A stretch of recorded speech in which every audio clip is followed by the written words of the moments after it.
जब शहर में अंधेरा होता है तब परछाइयां और आत्माएं जाग उठती हैं। ये Korean horror series urban legend पर आधारित है। हमारी पहली स्टोरी में सोहुई नाम की एक लड़की इकोनॉमिक्स की क्लास में बैठी हुई दिखाई जाती है। ये लड़की कुछ सोच रही थी। इसके सामने वाली सीट पर एक फूल रखा हुआ दिखाया जाता है। इसका मतलब ये है कि इस सीट पर बैठने वाली लड़की की मौत हो चुकी है। सोहुई अपनी टीचर से वॉशरूम जाने के लिए पूछकर वहाँ से निकल जाती है। कॉरिडोर में 2 टॉप परफॉर्मर्स की फोटो लगी हुई थी, जिसमें से एक फोटो सोहुई की है और दूसरी जीए की। जीए की मौत हो चुकी है। जैसे ही सोहुई यहाँ से गुजरती है, जीए की तस्वीर में आंखें सोहुई की तरफ मुड़ जाती है और उसके चेहरे पर एक इविल स्माइल भी आ जाती है। सोहुई वॉशरूम की तरफ जा रही होती है कि तभी लाइट्स जलने बुझने लगती हैं और हमें पीछे एक अजीब एंटिटी भी नजर आती है। सोहुई सिगरेट निकालती है, तभी फिर से लाइट्स जलने बुझने लगती है। वो जैसे ही लाइटर जलाती है तभी उसे दूसरे टॉयलेट्स के दरवाजे खुलने बंद होने की आवाजें आने लगती हैं। वो टॉयलेट का दरवाजा खोलकर देखती है, उसे बाहर कोई नजर नहीं आता। उसे फिर से आवाजें आने लगती हैं। तभी उसका लाइटर नीचे गिर जाता है। सोहुई उसे उठाने के लिए नीचे झुकती है, तब उसे बगल वाले टॉयलेट में कमोड के अंदर किसी के बाल नजर आते हैं। सोहुई डर जाती है। उसे लगातार आवाजें आने लगती हैं। वो घबरा कर फिर से नीचे झुकती है। अब उसे जीए का उल्टा लटका सर नजर आता है। जीए उसे कहती है फाउंड यू और सोहुई को बालों से खींच लेती है। जीए सोहुई को मारकर कमोड में उल्टा घुसा देती है। इसके बाद वो तस्वीरें दिखाई जाती हैं जिसमें दोनों लड़कियां क्रीपी स्माइल करती हैं। हमारी दूसरी कहानी की शुरुआत में एक टैक्सी ड्राइवर को दिखाया जाता है। न्यूज पर बताया जाता है कि एक 50 साल की शामन का मर्डर हो चुका है और पुलिस इन्वेस्टिगेट कर रही है। बहुत रात हो चुकी है। ये टैक्सी ड्राइवर बहुत नींद में है। वो एक जगह टैक्सी रोककर सोने की कोशिश करता है। 1 घंटे बाद एक औरत उसकी टैक्सी में आकर बैठती है और उसे एक मोटेल ले जाने के लिए कहती है, पर ड्राइवर को उस मोटेल का एड्रेस जीपीएस पर नहीं मिलता। ड्राइवर उस औरत से पूछता है कि क्या उसे रास्ता पता है, तो वो औरत उसे कहती है हाँ मुझे पता है, और ड्राइवर ड्राइव करने लगता है। वो औरत ड्राइवर को राइट जाने के लिए कहती है, पर राइट की तरफ कोई रास्ता नजर नहीं आता। ड्राइवर उसे कहता है कि राइट की तरफ कोई रोड नहीं है, पर वो औरत बार बार राइट मोड़ने के लिए कहती है। ड्राइवर अपनी किस्मत को कोसने लगता है कि किस पागल औरत को गाड़ी में बैठा लिया। ड्राइवर गाड़ी चला ही रहा होता है कि तभी दिखाया जाता है कि पीछे कोई भी नहीं बैठा और अचानक से ड्राइवर को अपने गले पर किसी के हाथ महसूस होते हैं। वो पीछे मुड़कर देखता है, उसे कोई नजर नहीं आता। वो आगे देखता है, तब उसे सड़क पर वही औरत नजर आती है। वो डर कर ब्रेक लगा देता है। जीपीएस पर साउंड बजता है कि डेस्टिनेशन पर पहुंच गए। ड्राइवर डर कर पीछे मुड़ता है और उस औरत से पूछता है कि वो ठीक है या नहीं। उस औरत ने अपने चेहरे पर हाथ रखा हुआ था। जैसे ही वो औरत अपना हाथ हटाती है तो उसकी आंखों से खून निकलने लगता है और उसकी आंखें भी नहीं होती। ड्राइवर चीखने लगता है। ये एंटिटी ड्राइवर को मार डालती है और उसकी आंखें निकालकर रोड पर फेंक देती है और अब गाड़ी अपने आप चलने लगती है। हमारी तीसरी कहानी में सायरोंग को वर्चुअल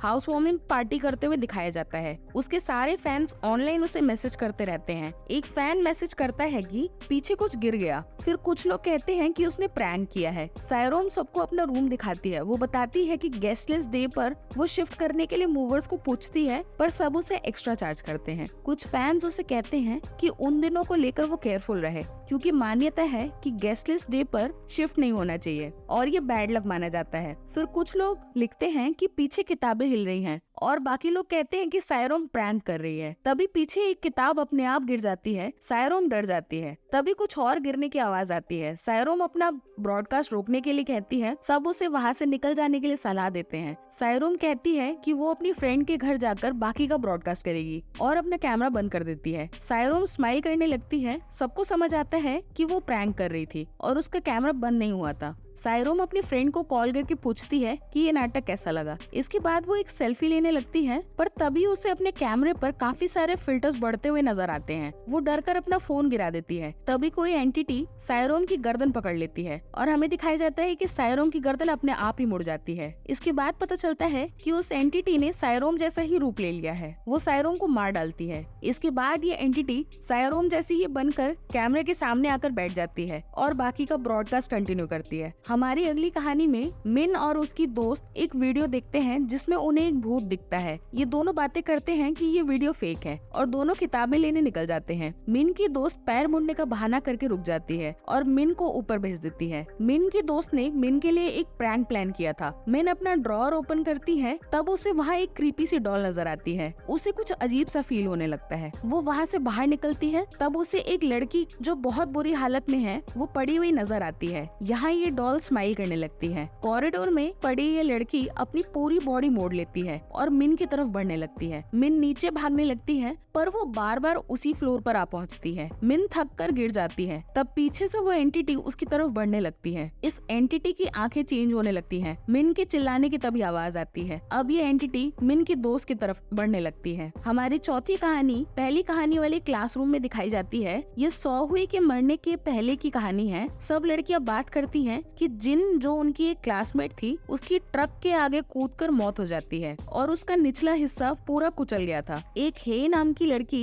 किसी ग्रुप चैट के मैसेज पढ़ रही थी। ये लड़की बहुत परेशान नजर आती है। तभी टीचर क्लास में आती है और सबको कहती है कि जिन की डेथ के लिए वो गिल्ट ना फील करें, ग्रुप चैट के मैसेजेस भी डिलीट कर दें और पुलिस ऑफिसर के सवालों का जवाब न दे। पहली कहानी में जिस सीट पर फूल रखा था वो सीट फिर से दिखाया जाता है। हे ग्रुप लीव कर देती है, पर वो अभी भी बहुत परेशान होती है। रात को टीचर को हे का मैसेज आता है कि जिन के बारे में कुछ बात करनी है। टीचर अपने रेड शूज पहनकर क्लास की तरफ बढ़ती है। वहाँ हे अपने चेहरे पर हाथ रखकर बैठी होती है। टीचर उसके पास आकर बैठती है और उसे कहती है कि तुम बुरा फील मत करो। तभी टीचर की नजर हे की बॉडी पर पड़ती है और उन्हें समझ आता है कि हे की बॉडी 2 हिस्सों में बट चुकी है। जिन ने हे को पोजेस कर लिया था और उसे मारकर उसकी बॉडी के 2 हिस्से कर दिए थे। अब जिन टीचर को कहती है कि हे के पैर मुझे फिट नहीं हुए तो मैं आपके पैर ले लूं, और टीचर को मार डालती है। इसके बाद जिन टीचर के पैर अपने शरीर से जोड़कर क्लासरूम से वो रेड शूज पहन के बाहर निकलती है। हमारी अगली स्टोरी में लिफ्ट का एक फुटेज दिखाया जाता है जहाँ एक लड़के का मिस्टीरियसली मर्डर हो जाता है। डिटेक्टिव को एक ऑनलाइन पोस्ट मिलता है जिसमें लिखा था कि एक रिचुअल फॉलो करके ये लड़का दूसरे डायमेंशन में जाने की कोशिश कर रहा था। उसी लिफ्ट में एक बॉडी मिलती है जिसकी हालत बहुत खराब थी और पहचान में भी नहीं आती। डिटेक्टिव को पता चलता है कि ये बॉडी उस लिफ्ट वाले लड़के की नहीं है। रात को डिटेक्टिव ये रिचुअल फॉलो करने लिफ्ट के अंदर जाता है। इस रिचुअल के हिसाब से इंसान को रात के 2 से 4 बजे के बीच अकेले लिफ्ट के अंदर जाना है और 2, 4, 6, 7 और 9 बटन्स को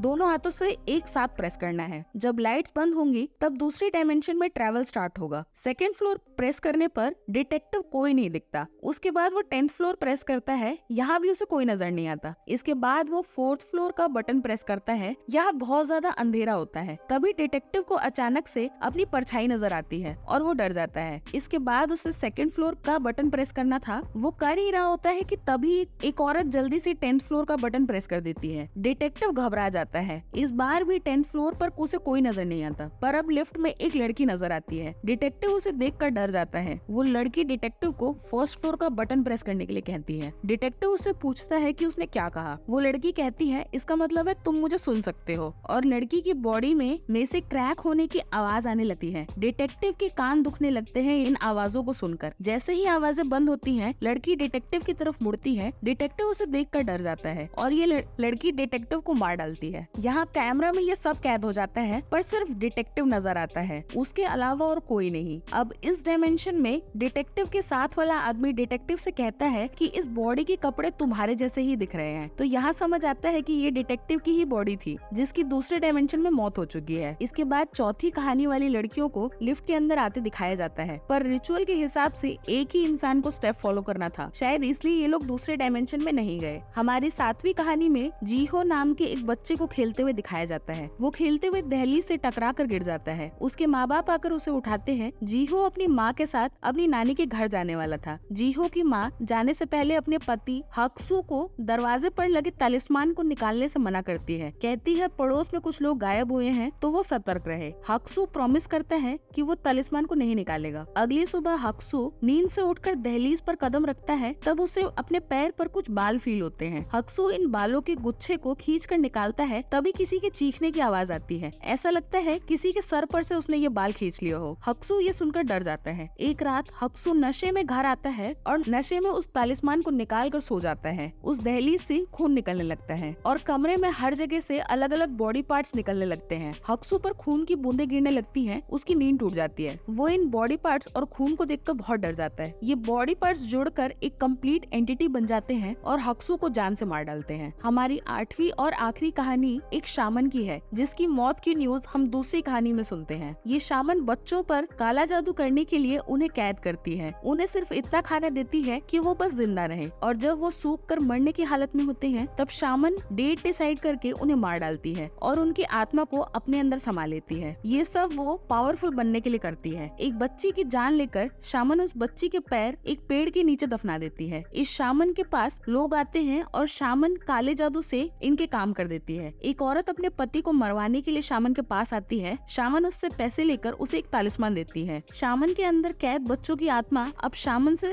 संभलती नहीं है। एक औरत शामन के पास आती है और अपनी बच्ची के बारे में पूछती है। शामन ने इस औरत की बच्ची को मार दिया था। अपनी माँ को देखकर बच्ची की आत्मा तड़पने लगती है। हर जगह चीजें हिलने लगती है। शामन उसकी माँ को डांटती है कि तूने अपना बच्चा खोया तो यहाँ क्यों आई। ये औरत शामन से बच्ची को ढूंढने के लिए मदद मांगती है। शामन की आंखों में बच्ची की आत्मा तड़पती नजर आती है। शामन उस बच्ची की माँ को गालियाँ देती है और वहाँ से बाहर निकाल देती है। तभी शामन के अंदर से बच्ची के चीखने की आवाज आती है। रात को शामन नींद से उठकर देखती है कि उसका सारा सामान बिखरा हुआ था। वो अपनी काली शक्तियों से प्रे करने लगती है। शामन अब इन आत्माओं को अपने अंदर कैद नहीं कर पाती। उसका पेट फट जाता है और एक अजीब सा बच्चा बाहर निकलता है। उस बच्ची की माँ ने यहाँ उसी पेड़ पर लटक कर अपनी जान दे दी जहाँ शामन ने उसकी बच्ची के पैर दफनाए थे। और हमारी स्टोरीज यहीं खत्म होती हैं। अगर आपको ये एक्सप्लेनेशन पसंद आया हो तो please like, share and subscribe. Thank you.